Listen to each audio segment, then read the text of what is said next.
साथियों नमस्कार, आप सभी का स्वागत है आपका अपने यूट्यूब चैनल पे। आज हम लोग पढ़ेंगे ग्रुप डी के लिए आ गया है एग्ज़ाम डेट आ चुका है। 19 तारीख से आप सिटी देख सकते हैं, 23 तारीख से आप उसका एडमिट कार्ड निकाल सकते हैं और इसी नवंबर में 27 तारीख से एग्ज़ाम डेट चालू हो गया है और 16 दिसंबर तक चलेगा, 16 जनवरी तक चलेगा 2026 में।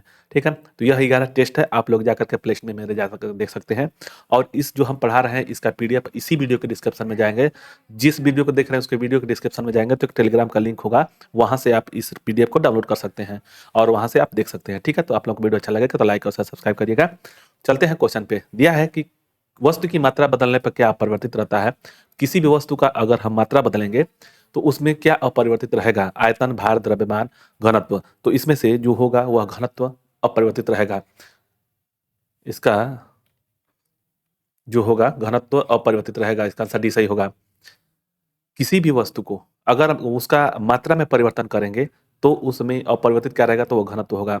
अगर किसी भी चीज़ को, किसी भी वस्तु को अगर मात्रा में न बदल करके सिर्फ स्थान चेंज करेंगे, जैसे पृथ्वी पर से अगर किसी वस्तु को पृथ्वी से चंद्रमा पर ले जाया जाएगा, तब क्या होगा? तब जाकर के 1/6वां भाग भार कम हो जाएगा। उसमें द्रव्यमान असर नहीं पड़ता है, द्रव्यमान का कोई अंतर नहीं होता है। मात्रा में अगर परिवर्तन करेंगे तो घनत्व होगा। ठीक है, तो चलते हैं नेक्स्ट क्वेश्चन पे। यदि सरल लोलर की लंबाई अगर 4% बढ़ा दी जाए तो उसकी आवर्तकाल क्या होगी? यदि अगर उसकी 4% लंबाई बढ़ा दी जाए तो उसकी सरल लोलर क्या होगी? तब 2% घट जाएगा। इसका आंसर बी सही हो जाएगा। कोई वस्तु ऊपर से गिराई जाती है तो उसका भार क्या होगा? जब कोई वस्तु ऊपर से गिराई जाती है तो उसका भार क्या होगा? शून्य होगा, अपरिवर्तित रहेगा, परिवर्तनशील रहेगा। सभी गलत है, तो इसका आंसर हो जाएगा अपरिवर्तनशील रहेगा। जब भी किसी भी वस्तु को गिराया जाएगा वह वेग परिवर्तन, मतलब कि वेग परिवर्तन नहीं, त्वरण परिवर्तन करेगा तो उसके भार में परिवर्तन होगा, तो यह परिवर्तनशील होगा। इसका आंसर सी सही होगा। जब एक गैस के पात्र में दबाव बढ़ाया जाता है तो उसका द्रव्यमान क्या होगा? जब एक गैस में पात्र में दबाव बढ़ाया जाए तो उसके द्रव्यमान क्या होगा? द्रव्यमान बढ़ जाएगा, घट जाएगा, वही बढ़ेगा, पहले बढ़ेगा फिर घटेगा, स्थिर रहेगा। तो क्या होगा? स्थिर रहता है, द्रव्य का जो मान है वह स्थिर रहेगा।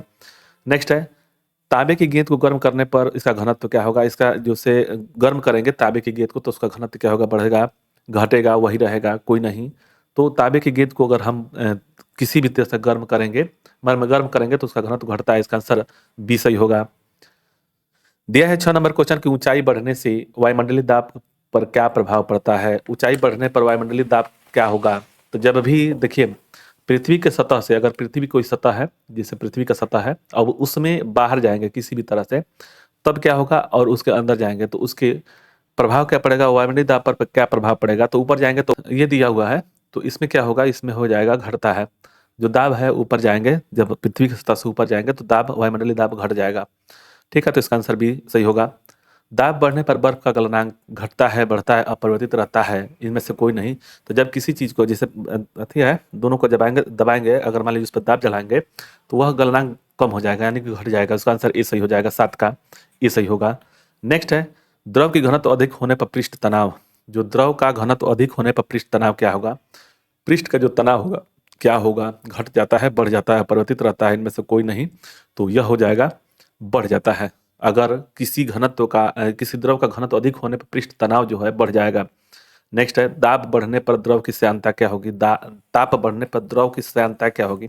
श्यानता क्या होता है? जैसे मान लीजिए किसी नाली में अगर पानी को बहाते हैं तो ऊपरी सतह पर, जैसे कि कोई नदी है मान के चलिए, यहाँ से पानी जब बह रहा है मान के चलिए, तो जब पानी चल रहा है तो देखिएगा ऊपर में उसका जो ऊपरी सतह होगी, जो ऊपरी सतह होगा उसके चाल में और निचले चाल में क्या अंतर पड़ता है? वही चीज़ है।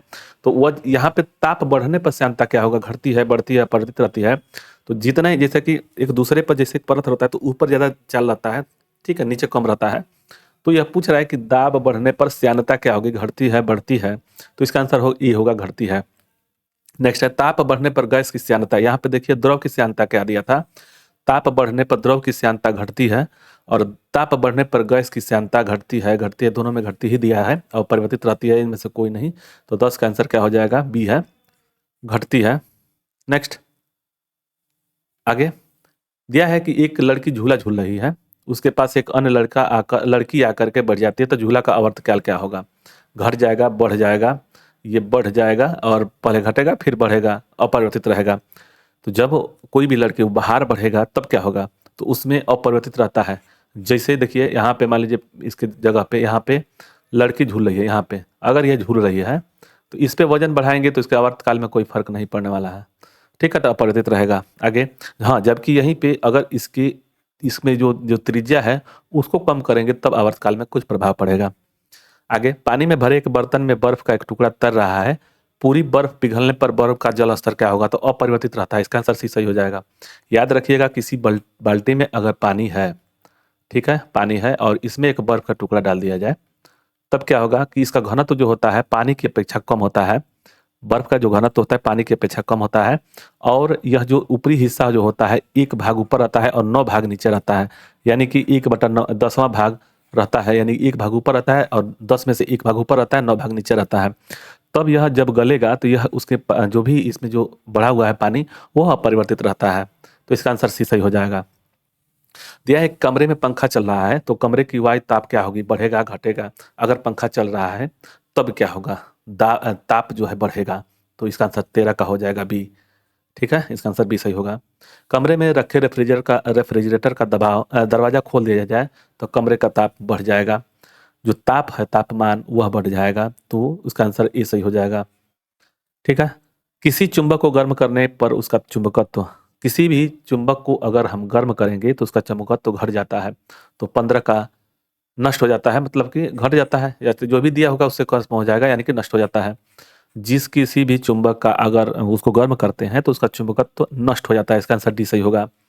अर्धचालक में ताप बढ़ाने पर प्रतिरोध बढ़ता है, प्रतिरोध घटता है, अपरिवर्तित रहता है और कोई नहीं। तो इसका आंसर क्या हो जाएगा? 16 का बी हो जाएगा, प्रतिरोध घटता है। जब अर्धचालक जो होता है उसका ताप बढ़ाने पर प्रतिरोधक घटता है। इसका आंसर बी सही होगा। जब किसी वस्तु को धनावेशित किया जाता है तो वह इलेक्ट्रॉन खोता है, हाँ, और इलेक्ट्रॉन प्राप्त करता है, प्रोटॉन खोता है, और इनमें से कोई नहीं। तो देखिए एक में होता है प्रोटॉन होता है, याद रखिएगा, न्यूट्रॉन होता है अंदर, और बाहर में होता है इलेक्ट्रॉन। अगर मान लीजिए आपके पास इलेक्ट्रॉन है और आप किसी को देंगे तो क्या होगा? धनावेशित कब होगा? तो किसी को आप देंगे यानी कि खत्म होगा। तो इसका आंसर 17 का ई हो जाएगा। जब आप किसी को देंगे या तो खोएंगे तब जाकर के आप धनावेशित होंगे। तो इसका आंसर ए सही होगा। जल में गैसों की विलेयता का ताप बढ़ने पर से जल में विलेयता गैसों की विलेयता ताप बढ़ने पर क्या होगा? बढ़ता है, घटता है, अपरिवर्तित रहता है, इनमें से कोई नहीं। तो 18 का बी हो जाएगा, घटती है। जल में गैस की विलेयता ताप बढ़ने से घटती है। तो इसका आंसर बी सही होगा। पृथ्वी तल से ऊपर या नीचे जाने पर गुरुत्वीय त्वरण का मान क्या होगा? गुरुत्वीय त्वरण का मान क्या होगा? देखिए कभी भी याद रखिएगा गुरुत्वीय त्वरण जो होता है ऊपर जाएंगे तो और नीचे जाएंगे तो क्या फर्क पड़ेगा? जैसे कि पृथ्वी तल से ऊपर या नीचे जाएंगे तब क्या होगा? घटता है, बढ़ता है, ऊपर जाने पर बढ़ता है, नीचे जाने पर घटता है। तो 19 का आंसर हो जाएगा ए, घटता है।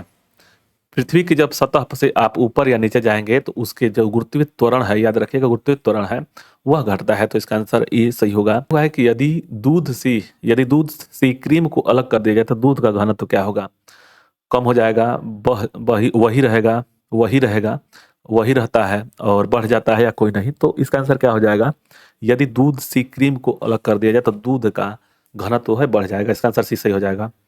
नेक्स्ट है, जब बर्फ पिघलती है तो उसका आयतन क्या होगा? जब कोई बर्फ पिघलता है, देखिए इसमें दो कंडीशन आ गया। इसमें दो कंडीशन नहीं, हमको दो कंडीशन आपको समझा दे रहे हैं। एक देखिए कि अगर पानी रखा गया है उसमें एक बर्फ का टुकड़ा डाल दिया जाए, ठीक है, एक बर्फ का टुकड़ा डाल दिया जाए और यह बर्फ गल जाए तब इसके सतह जो है पानी का सतह अपरिवर्तित रहता है, अपरिवर्तित रहता है, याद रखिएगा। ठीक है, लेकिन अगर किसी कंटेनर में सिर्फ बर्फ का टुकड़ा रख दिया जाए तो उसके आयतन में कोई फर्क कम हो जाएगा, उसका आयतन जो है कम हो जाएगा। तो ये देखिए बढ़ता है, यहाँ पे आंसर क्या हो जाएगा 21 का? यह घट जाएगा, आयतन जो होता है इससे कम हो जाएगा। उस मान लीजिए जो दिया हुआ आयतन उससे कम हो जाएगा, घटता है। इसका आंसर भी सही हो जाएगा, घटता है, घटता है, याद रखिए घटता है। यदि वस्तु की चाल आधी कर दी जाए तो गतिज ऊर्जा क्या होगा? जो किसी भी वस्तु का अगर चाल जो है आधी कर दी जाए तब क्या होगा? आधी रह जाएगी, एक चौथाई रह जाएगी, दुगुनी हो जाएगी, चारगुनी हो जाएगी। तो देखिए गतिज ऊर्जा का मान क्या होता है? इसको हम लोग 1/2 mv² होता है। इसमें इसका चाल अगर आधी कर दिया जाए, मान कर चलिए कि अगर जैसे भी है, भी कितना है मान कर चलिए 4 है, अब 4 की जगह पर 2 कर दिया जाए, ठीक है, तब क्या होगा, मान लीजिए इससे कितना घटेगा, तब देखिए 1/2 गुणे, मान लीजिए m का मान 1 हो गया, 1 kg, और इसको मान लीजिए 4 गुणे 4, ठीक। तो 4 को 16 का मतलब कितना हो गया, 16/2 यानी कि 8 हो गया, 8 हो गया इसका। अब इसके हिसाब से लगाएंगे तो 1/2 गुणे उसी द्रव्यमान पर गुणे 2 गुणे 2, तो इसका मान कितना हो जाएगा, इससे कटेगा तो यानी कि 2 हो जाएगा। कितना घट रहा है उससे, तो 1/4 रह जाएगा इसका, यानी कि 8 का 1/4 2 है। तो इसका आंसर कितना हो जाएगा, बी। 22 का आंसर बी सही होगा, 1/4 रह जाएगा। अगर वही दुगुना चाल कर देते थे तो 1/4 बढ़ जाता है, ठीक है। तो याद रखिएगा, किसी वस्तु की आधी चाल कर दी जाए तो गतिज ऊर्जा 1/4 रह जाएगी। ये इसी तरह से लगता है। अब इस mv² को 1/2 mv², गतिज ऊर्जा दो प्रकार की होती है, ठीक है ना। इसमें एक स्थिति ऊर्जा होता है, एक होता है गतिज ऊर्जा। तो स्थिति ऊर्जा के लिए mgh का प्रयोग करते हैं और गतिज ऊर्जा के लिए 1/2 mv² रखते हैं, याद रखिएगा। झरने में जब जल की ऊंचाई से गिरता है तो उसका ताप क्या होगा, बढ़ जाएगा। तापमान जो होता है उसका क्या हो जाएगा झरने से, तो जब किसी भी चीज़ को अगर रगड़ किया जाए, मतलब कि इसको घर्षण किया जाए, तो उसमें ताप जो है बढ़ जाएगा। तो इसका आंसर 23 का बी सही होगा। नेक्स्ट देखेंगे 23 के बाद, किसी पेंडुलम की लंबाई दोगुनी कर दी जाए तो उसके आवर्तकाल क्या होगा। उसकी लंबाई अगर दोगुनी कर दी जाए तो उसकी आवर्तकाल क्या होगा, तो इसका आंसर हो जाएगा डी, दोगुना बढ़ जाएगा। जो आवर्तकाल की पेंडुलम की लंबाई दोगुनी कर दी जाए तो उसकी आवर्तकाल दोगुना बढ़ जाएगा। इसका आंसर डी सही होगा। नेक्स्ट है, पत्थरों से भरी कोई नाव यदि नदी में तैर रही है, यदि सारे पत्थर नदी में गिरा दिए जाए तो पानी का स्तर क्या होगा। पत्थरों से भरी कोई नाव नदी में तैर रही है, यदि सारे पत्थर नदी में गिरा दिया जाए तो पानी का तल क्या होगा, ऊपर उठेगा, घटेगा, वही रहेगा, और सभी सत्य हैं। तो इसका आंसर 25 का हो जाएगा, सी वही रहेगा। नेक्स्ट है, यदि पृथ्वी पर वायुमंडल न होता तो दिन की अवधि कम होती, अधिक होती, अपरिवर्तित रहती, घटती, बढ़ती रहती। तो ये क्या हो जाएगा, कम होती। अगर यदि वायुमंडल नहीं होता तो दिन की अवधि कम होता। इसका आंसर ए सही होगा। स्वतंत्रतापूर्वक गिरती हुई वस्तु की कुल ऊर्जा बढ़ती है, घटती है, नियत रहती है। तब देखिए, गुरुत्वाकर्षण जिस हिसाब से अगर कह रहा है कि पृथ्वी पर मतलब कि स्वतंत्रतापूर्वक गिरती हुई वस्तु का ऊर्जा क्या होगा, बढ़ेगा, घटेगा, नियत रहेगा, इनमें से कोई नहीं, तो वह हो जाएगा नियत रहती है। इसका आंसर सी सही हो जाएगा। जब कांच की छड़ को रेशम में रगड़ा जाता है तो छड़ क्या होगा। जब कांच की छड़ को रेशम में रगड़ा जाता है तो क्या होगा, ऋणावेशित हो जाती है, उदासीन रहती है, धनावेशित हो जाती है, इनमें से कोई नहीं। तो 28 का आंसर सी सही हो जाएगा, धनावेशित हो जाती है। यदि किसी साबुन के बुलबुले को आवेशित किया जाए तो उसका आकार, आवेशित किया जाए तो उसका आकार कम होगा, बढ़ेगा, अपरिवर्तित रहता है, इनमें से कोई नहीं। तो 29 का बी सही होगा, बढ़ जाता है। यदि साबुन के बुलबुले को आवेशित किया जाए तो उसका आकार बढ़ता है, इसका आंसर भी सही होगा। ताप बढ़ने पर सिलिकॉन का प्रतिरोध क्या होगा। ताप जब बढ़ेगा तब प्रतिरोधक घटता है, तो इसका आंसर 30 का सी सही हो जाएगा, घट जाता है। यही इसीलिए इसका सिलिकॉन का प्रयोग किया था। ट्रांजिस्टर जो बनता है वो सिलिकॉन का ही बनता है, जिससे कि वह गर्म भी हो, ताप बढ़े भी, तो उसका जो प्रतिरोधक क्षमता है वो कम हो जाएगी। आगे, भूमध्य रेखा से ध्रुवों के जाने पर गुरुत्वीय त्वरण क्या होगा, बढ़ता है, घटता है, नियत रहता है, इनमें से कोई नहीं। जैसे देखिए पृथ्वी है, यहाँ पे भूमध्य रेखा है, यह भूमध्य रेखा है, भूमध्य रेखा है, ठीक है। इससे आप इस ध्रुव पर, मतलब कि उत्तरी ध्रुव और दक्षिणी ध्रुव पर जाएंगे तो गुरुत्वीय त्वरण क्या होगा, बढ़ता है, घटता है, नियत रहता है, इनमें से कोई नहीं। तो 31 का ए बढ़ता है, इसका आंसर ए सही होगा। लोहे में जंग लगने का पर उसका आकार क्या होगा, उसका आकार मतलब भार क्या होगा। लोहे में अगर जंग लग जाता है तो उसके भार बढ़ जाता है, इसका आंसर सी सही हो जाएगा।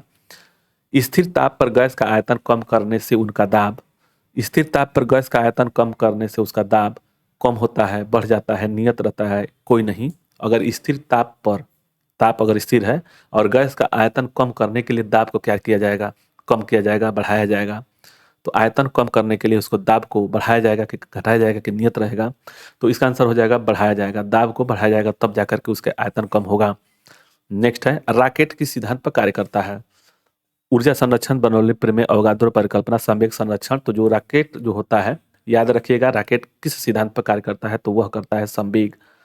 37 का हो गया, 34 का डी हो गया, संवेग संरक्षण के कार्य पर करता है। तो रॉकेट जो होता है किस सिद्धांत पर कार्य करता है, तो वह करता है डी, ऑप्शन है सही, संवेग संरक्षण के सिद्धांत पर कार्य करता है। उत्प्लावता के से संबंधित वैज्ञानिक कौन से हैं। तो जो आर्किमिडीज का जो सिद्धांत आता है वही है उत्प्लावता। तो इसका आंसर 35 का ए सही होगा। किसी ध्वनि स्रोत की आवृत्ति में होने वाला उतार चढ़ाव कहलाता है डॉपलर प्रभाव बोलते हैं उसको। तो इसका आंसर भी सही हो जाएगा। जो डॉपलर प्रभाव है, जैसे कि आपके पास गाड़ी आती हुई अगर ट्रेन आता है तो आवाज़ तेज होता है और जाती है दूर तो उसका आवाज़ कम होने लगता है। वही पूछा है कि आवृत्ति में होने वाले उतार चढ़ाव को क्या कहते हैं? रमन प्रभाव, डॉपलर प्रभाव, क्रॉम्पटन प्रभाव, प्रकाश विद्युत प्रभाव। तो इसका आंसर हो जाएगा डॉपलर प्रभाव बोलते हैं। डॉपलर प्रभाव ध्वनि पर ही निर्भर करता है। ठीक है, चलिए परमाणु बम किस सिद्धांत पर कार्य करता है? परमाणु बम किस सिद्धांत पर कार्य करता है? तो परमाणु बम नाभिकीय विखंडन के सिद्धांत पर कार्य करता है। परमाणु बम है जो होता है नाभिकीय विखंडन की सिद्धांत पर कार्य करता है। जैसे कि अगर एक अणु है तो वह 3 पार्ट में टूटता है, फिर यह 3 पार्ट अपने में से 3 पार्ट टूटता है, तो इसको विखंडन बोलते हैं। ठीक है, और एक इसमें आता है यह परमाणु बम जो होता है नाभिकीय विखंडन के कारण से होता है। तो इसका आंसर ए सही होगा।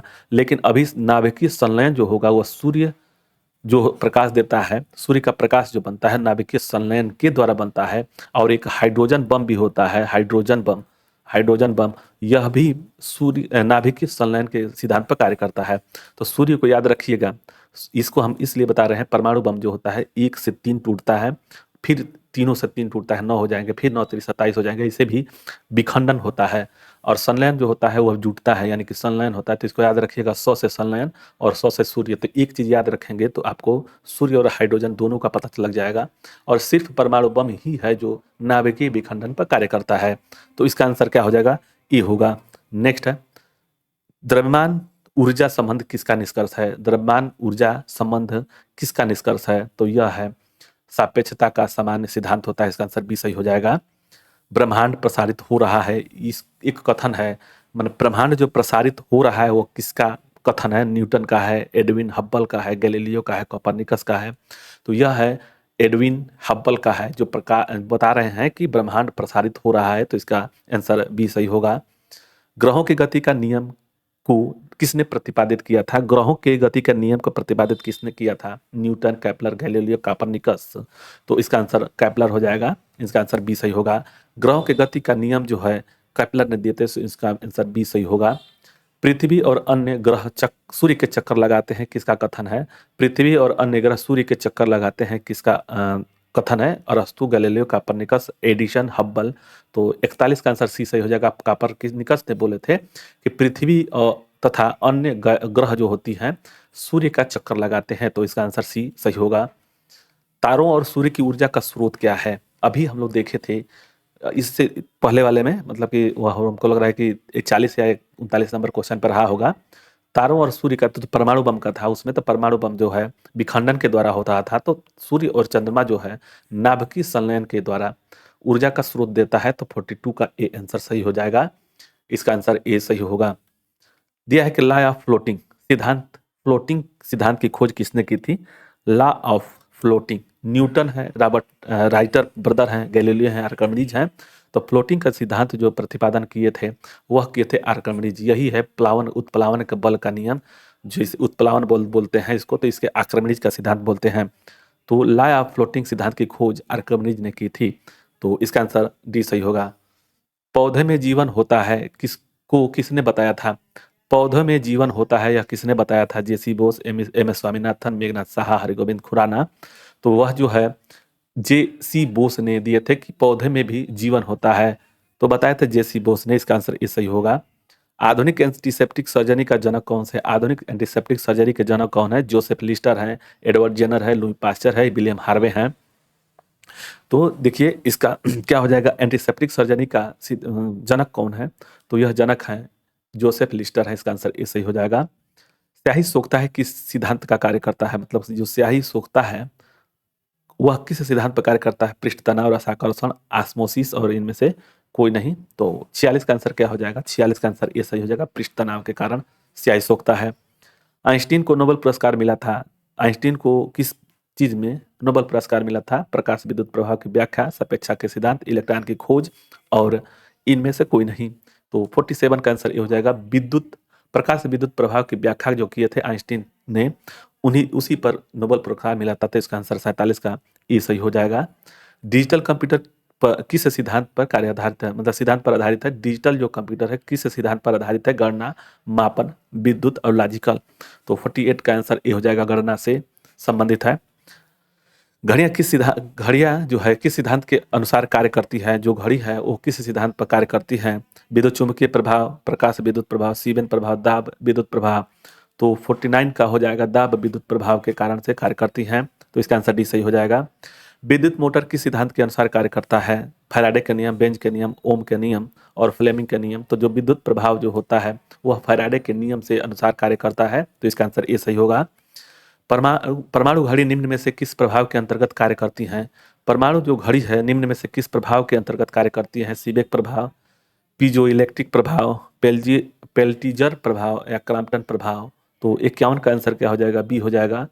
पीजो इलेक्ट्रिक प्रभाव है, जो परमाणु घड़ी जो होती है पीजो इलेक्ट्रिक प्रभाव के अंतर्गत कार्य करती है। तो इसका आंसर बी सही होगा। लेजर किस सिद्धांत पर कार्य करता है। लेजर जो होता है किस सिद्धांत पर कार्य करता है, तो वह कार्य करता है विकिरण की उद्दीप्ति उत्सर्जन के कारण। तो इसका कार्य करने का जो है, लेजर का कार्य करने का कार्य पद्धति है विकिरण की उद्दीप्ति उत्सर्जन के कारण से। तो इसका आंसर ए सही हो जाएगा। रडार की कार्यप्रणाली किस सिद्धांत पर कार्य करती है। जो रडार है, रडार की कार्यप्रणाली किस सिद्धांत पर कार्य करती है। तो 53 का आंसर सी सही हो जाएगा। रेडियो तरंगों के अपवर्तन पर कार्य करती है। रेडियो तरंगों का अपवर्तन के सिद्धांत पर कार्य करता है। तो इसका आंसर 53 का सी सही होगा। हाइड्रोजन बम आधारित है, हम अभी लोग पढ़े थे सूर्य का और हाइड्रोजन बम का।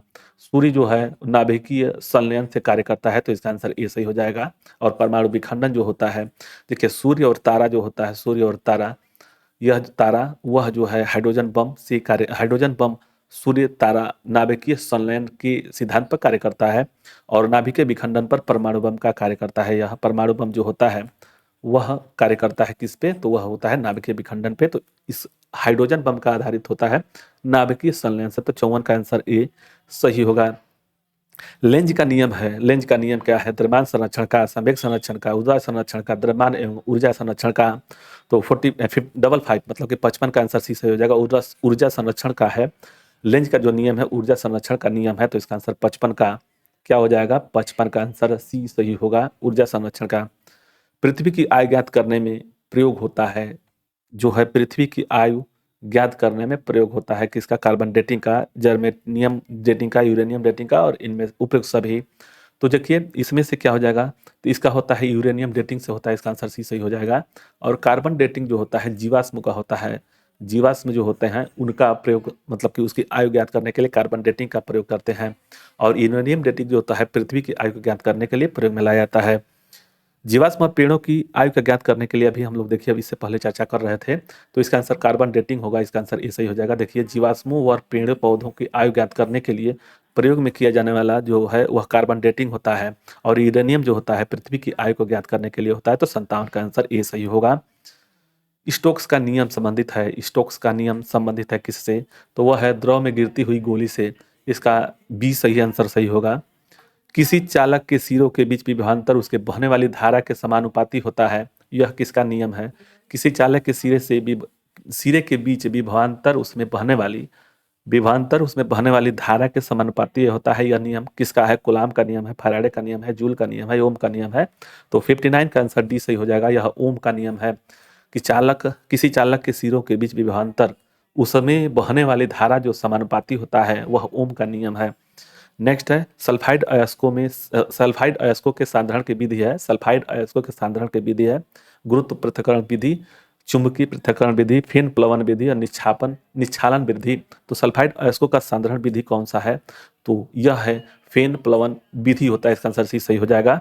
61 नंबर क्वेश्चन दिया है कि अयस्क में चुंबकीय अशुद्धियों को दूर करने के लिए प्रयुक्त की जाने वाली विधि। ऑप्शन ए है गुरुत्व पृथक्करण विधि है, चुंबकीय पृथक्करण विधि है, फेन प्लवन विधि है और निच्छालन विधि है। तो इसमें से आंसर बी सही होगा। चुंबकीय पृथक्करण विधि के द्वारा किसी भी अयस्क में अशुद्धियों को दूर करने के लिए, यानी चुंबकीय अशुद्धियों को दूर करने के लिए प्रयोग में लाया जाता है, वह है चुंबकीय पृथक्करण विधि। तो आंसर बी सही होगा। प्राकृतिक वर्ण सिद्धांत का प्रतिपादन किसने किया था। यह कई बार क्वेश्चन में आया है, जितने भी हम लोग देखे हैं, जितने भी अब तक 11 पढ़ चुके हैं, तो इसमें आया हुआ हर एक जगह आता है अधिकांश तौर पे। तो यह पूछ रहा है कि प्राकृतिक वर्ण सिद्धांत का प्रतिपादन किसने किया था, तो यह डार्विन ने किए थे, तो इसका आंसर डी सही होगा।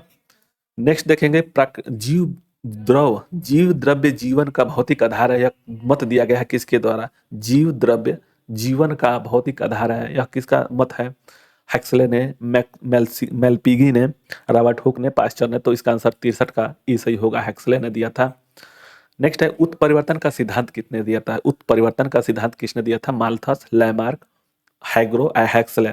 उत्परिवर्तन का सिद्धांत जो दिए थे वह दिए थे हैग्रो, इसका आंसर ह्यूग्रो, इसका आंसर सी सही होगा। उत्परिवर्तन का सिद्धांत किसने दिया था, तो ह्यूग्रो ने। माल्थस ने जनसंख्या पद्धति का सिद्धांत दिए थे। नेचुरल सिलेक्शन का सिद्धांत किसने किया था, नेचुरल सिलेक्शन का सिद्धांत किसने किया था, न्यूटन, मेंडल, डार्विन और आर्किमिडीज। तो इसका आंसर 65 का सी सही हो जाएगा, डार्विन। डार्विन नेचुरल सिलेक्शन या उसी को कहते हैं प्राकृतिक वर्ण जो होता है सिद्धांत किसने दिया था, तो वह डार्विन ने दिया था। ठीक है, इतना ही क्वेश्चन था इस क्वेश्चन में, इस वीडियो में। तो आप लोगों को वीडियो अच्छा लगे तो लाइक और शेयर सब्सक्राइब करें। मिलते हैं अगले वीडियो में। तो धन्यवाद, आराम से पढ़ते रहिए, लगे रहिए लेके पढ़ने में। ठीक है, धन्यवाद।